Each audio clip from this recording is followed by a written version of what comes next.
This is my review of the Beach Boys album 2020. It was released in 1969. This album was kind of produced by pretty much like almost every different member of the group on different songs, because this album was kind of not like it.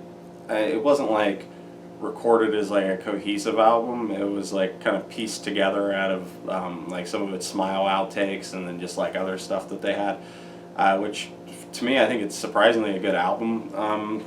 In spite of that, actually I listened to this a lot more than Friends, which I have with it. Definitely used to listen to this album a lot more, and kind of preferred it to Friends for a long time. I'm not really sure. I'm honestly not sure where or how I feel about that now, or like which one I like better. I'm really gonna have to listen to them a couple times before I end up ranking the albums to see which one of these I actually like better. Because I really like both these albums. So 2020, like I said, kind of a weird, like, different tracks kind of combined. It's not really like I don't know, like it's got a bunch of different variety on it, but I still think that it works like surprisingly well for an album. The first song, "Do It Again," song by Brian and Mike, definitely kind of like a conscious attempt by them to go back to their older surf kind of days. And I think they do a really good job with that. I've always really liked this song from the first time I heard it. It was the song that they opened with when I saw them in 2012 on the reunion tour, which was pretty cool. I actually kind of missed the first half of the song because me and my friend showed up kind of late and we got something to eat first. We're then just like walking over as they were starting to play. The second song, "I Can Hear Music," is a cover that was produced and sung by Carl. I've always really liked this one too. I think Carl gives a really good vocal on it. One of my favorites that he gives, I think. And there's just really a lot of this because Carl Wilson, I think, was a really great singer.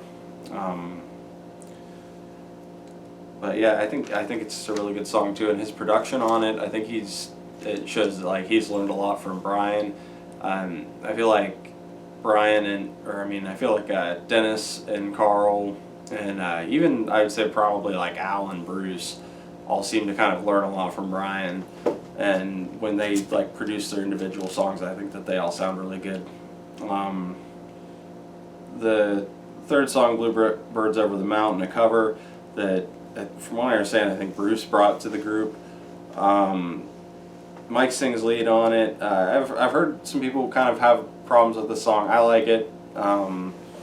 I think that a lot of people kind of don't like the lead guitar on it, which was played by Ed Carter, who was I think he played with like the touring band. So when the Beach Boys would go out, he would play with them.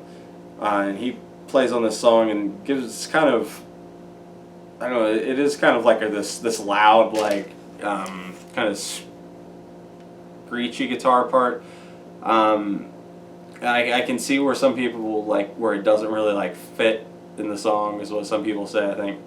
And I do think I honestly kind of thought that the first couple times I've listened to the song, but like now I've heard it so much that it just fits in the song, and I like expect it. So I don't really have a problem with the guitar in the song, but I know that I've definitely read some people do.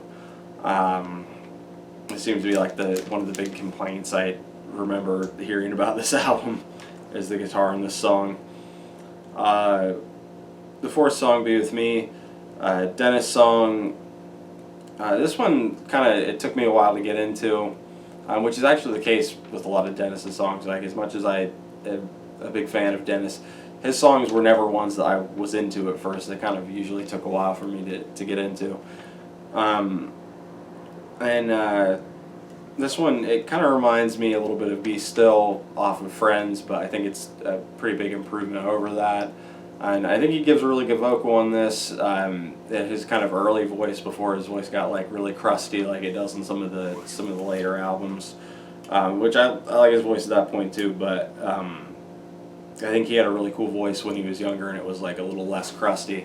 And there's kind of just like a limited time of that, so I think this is one of the better like songs of that. Anyway, kind of rambling. The fifth song, All I Want to Do, another Dennis song. This one's sung by Mike on here though. I've heard a version where Dennis sings lead on it, and I kind of wish they just left the Dennis vocal.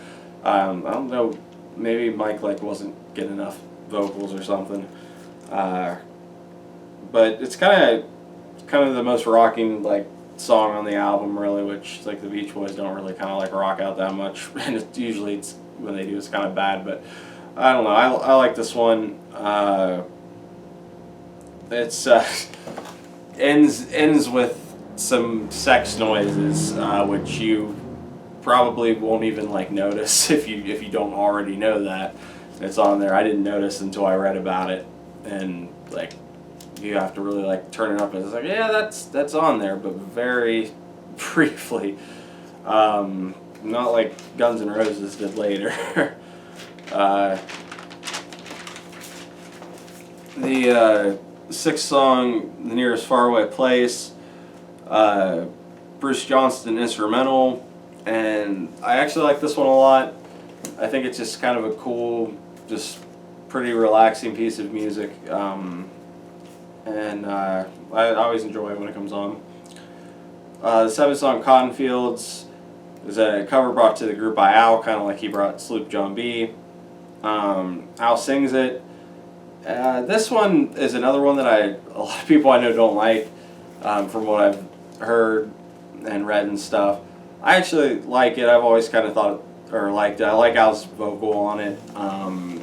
I like the CCR probably like cover of this better, but this version actually I can kind of appreciate a little, like, I don't know, like I like the sound of theirs better, but this one's kind of better in that they at least do like more verses and it's not as repetitive as the CCR version. But I do really like just the arrangement, the way like CCR sounds, so I kind of probably like that one a little bit more.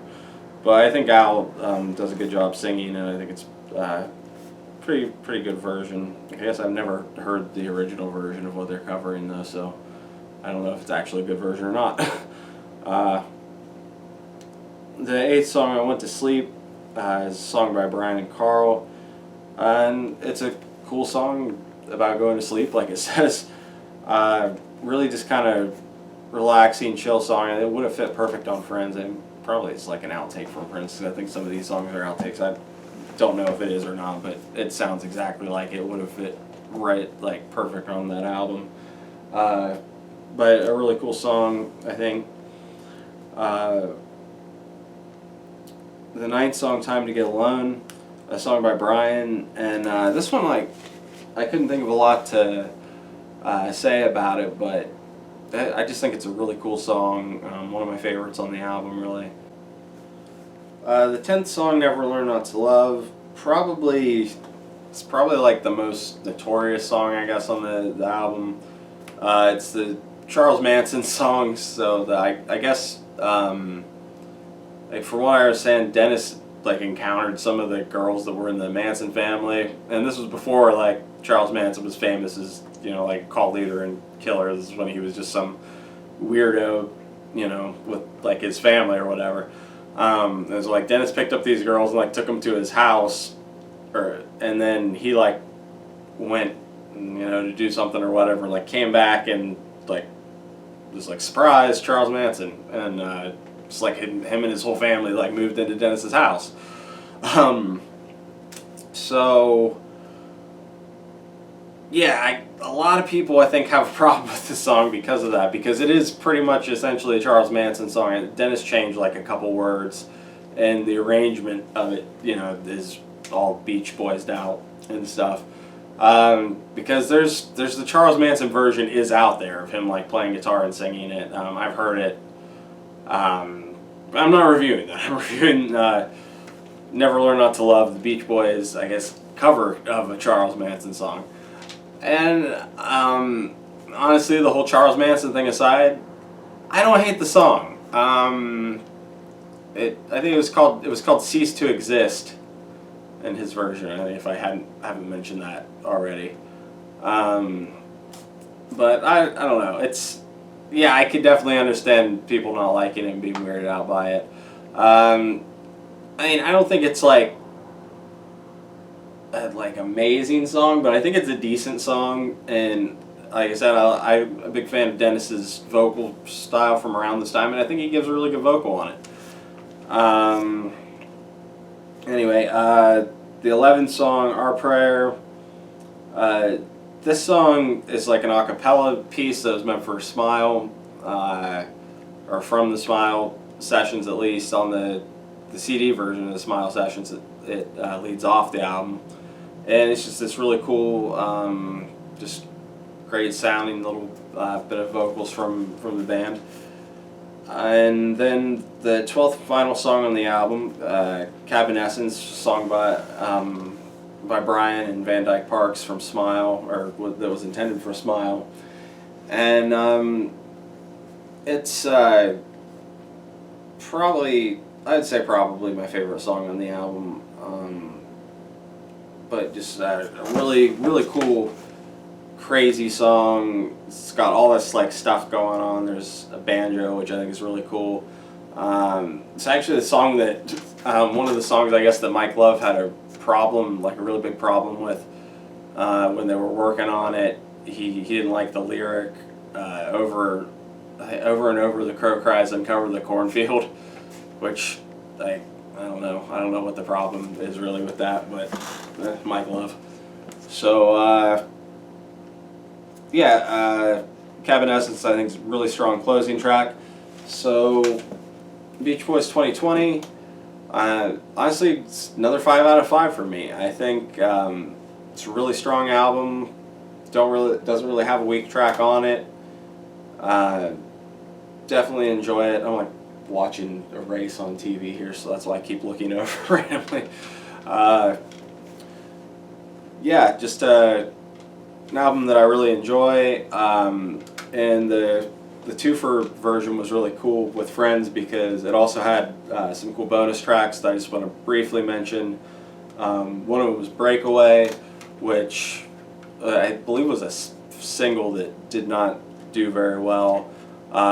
It's written by Brian along with his dad Murray, who was fired as the band's manager by this point, and he's credited as Reggie Dunbar, not as Murray Wilson on the song. And then the other one I just wanted to mention was Celebrate the News, which I think it might have been a B-side or something, but it's another cool song written by Dennis, and just kind of a cool example of where his writing was at this time. So yeah, 2020, 5 out of 5 for me. Really cool album.